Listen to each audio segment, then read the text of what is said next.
안녕하세요. 뉴욕이오의 헤더예요. 오늘도 여러분께 생생한 뉴욕 증시 마감 시황을 현지에서 새벽 배송해드리러 여러분께 찾아왔습니다.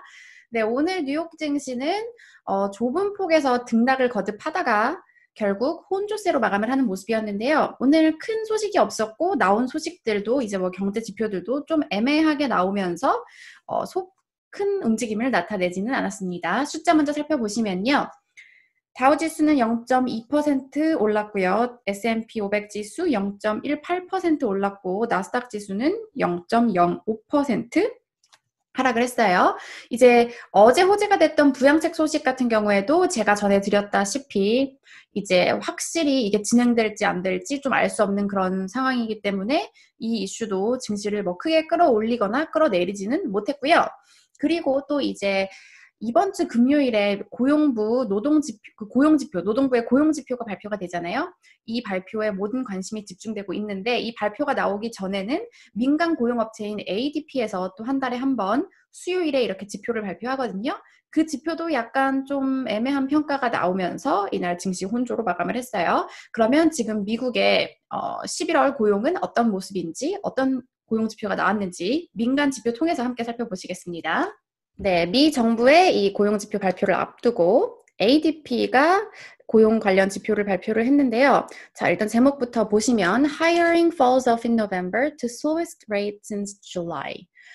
그러니까 채용이 7월 이후 가장 느린 속도로 증가하게 됐다. 이런 제목이에요. 자, 보시면 이제 11월 달 같은 경우에는 특히 코로나 영향이 좀 많이 있었던 달이기 때문에 지금 고용 지표 이런 것과 관련된 우려감이 좀 큰 상태인데요. 채용자 수가 30만 7천 명을 기록을 하면서 전문가 예상치 47만 5천 명에 크게 미치지 못하는 모습이 나왔어요. 그리고 이 지표 같은 경우에는 7월에 이제 21만 6천 건 증가를 기록했던 이 7월 이후 가장 소폭의 증가세가 나오게 된 거예요. 자, 그런데 이 지표에 대해서 보시면 판테온 매크로 이코노믹스의 이안 셰퍼드슨 수석 이코노미스트 같은 경우에는 We expected a much weaker number. 우리는 훨씬 더 약한 숫자를 기대했기 때문에 약간 이것은 relief, 안도감을 준다. 이렇게 평가를 했고요. 왜냐하면 말씀드린 것처럼 11월 지표가 하도 안 좋았기 때문이에요. 그리고 이제 이번 주 금요일에는 11월 고용지표가 발표가 되는데 지금 전문가들은 4만 건의 일자리 증가를 예측하고 있다고 합니다. 10월 63만 8천 건보다 지금 하락한 거죠. 실업률 같은 경우에는 6.9에서 내린 6.7%를 기대를 하고 있다고 해요. 자, 그리고 이날 나온 ADP 고용 지표에 대해서 이제 ADP 리서치 인스티튜트의 부회장인 아후 일디마즈 이분은 뭐라고 평가를 했냐면 11월에 이제 고용 증가세가 나타나긴 했지만 the pace continues to slow. 이 속도 같은 경우에는 계속해서 느려지고 있다. 이렇게 평가를 했고요. 그리고 이제 고용 성장은 그래도 전반적인 이 업계와 그리고 업계의 그 사이즈와 관계없이 전반적으로 증가하고 있다. 이렇게 말을 했어요. 네, 좀 헷갈리는 그런 지표가 나왔는데 이제 금요일에 과연 어떤 지표가 나올지 더 눈여겨보셔야 될 것 같고요.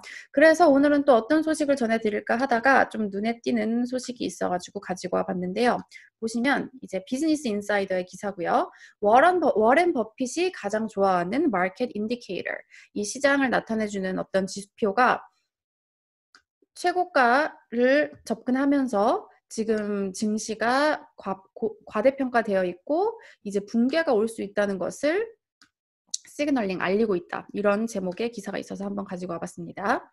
자, 보시면 네, 이 Wilshire 5000 Total Market Index라는 게 있는데요. 이게 이제 뭐 윌셔 5000 총 마켓 지수라고 불리는데 이제 이 지수 같은 경우에는 지금 증시가 얼마나 고평가되어 있는지를 나타내 주는데요. 보시면 이제 화요일 기준으로 38조 2천억 달러까지 치솟았다고 하는데 이제 전문가들이 예측하는 3분기 GDP 총량 같은 경우에는 21조 2천억 달러거든요. 그러니까 그것보다 훨씬 높은 수준을 기록하면서 지금 증시가 많이 고평가되어 있다는 것을 가르치고 있는 거죠. 이 지표 같은 경우에는 이 시장의 밸류에이션과 그리고 경제 규모를 이렇게 비교해서 고평가된 거를 나타내주기 때문이에요. 그리고 이걸 퍼센트로 나타낸 거를 보시면은 이제 100% 위면은 고평가되어 있다고 판단하는데 이제 180%까지 올라간 상태고요. 물론 2분기에 이제 187보다는 낮지만 거의 근접한 상태고 11월 초에는 170%를 기록했는데 10%나 10%포인트나 크게 오른 거죠. 이제 아무래도 백신 기대감, 경제 회복 기대감 이런 것 때문에 계속해서 좀 증시가 오르는 것을 나타내고 있어요. 자, 그리고 버핏 회장이 2001년에 이제 포춘 매거진과의 인터뷰에서 이 지표는 시장의 이 시간 밸류에이션을 가장 잘 나타내주는 지표다 이렇게 판단을 했었고요.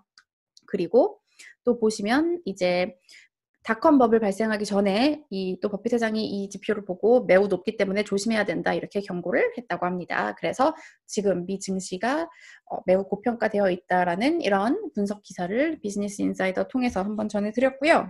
네, 오늘 이 밖에 중요한 소식들 전해드릴게요. 이제 먼저 부양책 같은 경우에는 어쨌든 이 펠로시와 슈머가 초당파가 제안한 것, 어제 제가 설명해 드렸죠. 부양책 협상의 기초 자료로 사용할 것 이렇게 말을 했지만 뭐 진짜 소식이 나올 때까지는 계속 기다려봐야 될 것 같습니다. 자, 그리고 또 다른 경제 지표인 11월 뉴욕시 비즈니스 여건 지수는 44.1을 기록하면서 전월 대비 좀 큰 폭의 하락을 나타냈고요. 경제 지표도 계속 좀 나오는 것을 지켜봐야 될 것 같고요. 이제 많은 전문가들 그리고 또 연준 인사들 계속해서 부양책의 중요성을 강조하고 있습니다. 필라델피아 연은 총재가 이제 경제 회복은 백신과 그리고 1조 달러 규모의 부양책에 달려있다 이렇게 말을 했고요. 파월 연준 의장도 계속해서 어제부터 발언을 할 때마다 이제 연준의 부양책도 계속해서 펼칠 것이지만 미 의회의 이런 재정 부양책이 필수적이다 계속해서 강조하고 있고요. 그리고 이날 장 초반에 이제 증시에 좀 안 좋은 그런 요인으로 작용했던 거는 바이든 당선인이 이제 뉴욕 타임즈와 인터뷰에서 미국과 중국, 지금 중국에 해놨던 무역 합의랑 이런 관세들 같은 거를 바로 철회할 생각이 없다 이렇게 말을 했어요. 그 외에 이제 긴 발언들을 했지만 어쨌든 이 미중 갈등, 바이든 당선인이 대통령이 되더라도 미중 관계가 한 번에 이렇게 좋아지거나 뭐 관세가 다 없어지거나 이러지는 않을 거라는 전망들이 나오면서 증시에 낙제로 작용했고요. 그리고 영국이 이제 어제 나온 소식이지만 화이자 코로나 백신 긴급 사용을 승인하면서 백신에 대한 기대감은 계속해서 증시에 작용하고 있습니다. 자, 그리고 또 이제 눈에 띄는 움직임을 나타내는 게 이제 미국의 10년물 국채 금리가 계속해서 오르고 있어요. 이것 또한 밸런스지는 경제 회복 기대감에 따른 것이라고 평가했고요. 이제 내년에도 계속 오를 것이라는 그런 전망들도 있다고 제가 이날 기사로 썼습니다. 자, 어제 장 마감 후에 나온 소식이죠. 이제 세일스포스가 슬랙을 277억 달러에 인수한다고 발표했고 이날 증시 같은 경우에는 세일스포스 9% 가까이 내렸고요. 슬랙도 3% 가까운 하락세를 나타냈습니다. 이날 증시에서는 이제 은행주랑 에너지주가 강세를 나타냈고요. JP모건 1.97%, 골드만삭스 2.35% 상승했네요. 네, 이제 오늘은 또 제가 증시 분위기를 정리한 전문가들의 멘트를 좀 많이 가지고 와봤는데요. CNBC부터 월스트리트저널 마감 기사 통해서 살펴보시죠. 네, 많이 가져온 이유가 전문가들의 의견이 좀 많이 엇갈리는 것 같아서 그렇게 많이 가져가 봤거든요.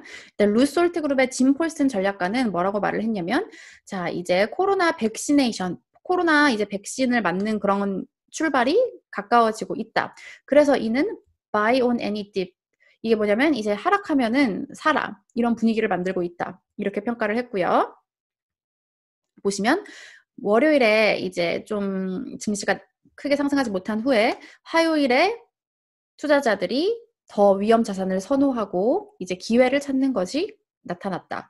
그리고 국채 금리가 지금 오늘 상승하고 있는 거를 봤을 때 이런 활동이 이거 국채 금리 상승과도 일맥상통하고 이제 증시는 계속해서 최근 경제 모멘텀과 그리고 물론 이 현재 코로나 겨울 확진자 수 증가 이런 상황에도 불구하고 현재 증시는 경제 회복 모멘텀에 집중하고 있다. 긍정적인 분위기다. 이렇게 평가를 했고요. 자, 그리고 리버프론트 인베스트먼트의 크리스 콘스타티노스 전문가 같은 경우에는 일단 그 영국이 화이자 승인한 것과 관련해서 That's exciting, but that was also expected. 아주 신나는 소식이지만 이미 그러니까 예상이 됐던 소식이다 이렇게 말을 했고요. We're in a bit of an information vacuum. 지금 약간 정보가 좀 없는 그런 상황이다. 이제 어닝 시즌도 지나갔고 시장은 올해 말까지 계속되는 백신 소식과 부양책 소식을 기다릴 것. 이렇게 좀 더 조심스러운 입장을 나타냈고요. 반면에 이제 MUFG 뱅크의 데릭 할프니 이 이사 같은 경우에는 Why would you be a seller of stocks when you know that policy support both fiscal and monetary? 왜 증시를 지금 팔겠느냐? 지금 정책과 이제 통화 정책과 재정 정책이 모두 지지를 하고 있는데, 자, 이렇게 말을 하면서, 그러니까 팔 이유가 없다는 이런 말이죠. 이렇게 말을 하면서 앞으로 몇 주간은 지금 밸류에이션에 대한 이런 밸류에이션이 좀 스트레치 늘어나긴 했지만 계속해서 향후 몇 주간 증시는 상승하는 모습을 보일 것이다. 이렇게 평가를 했습니다.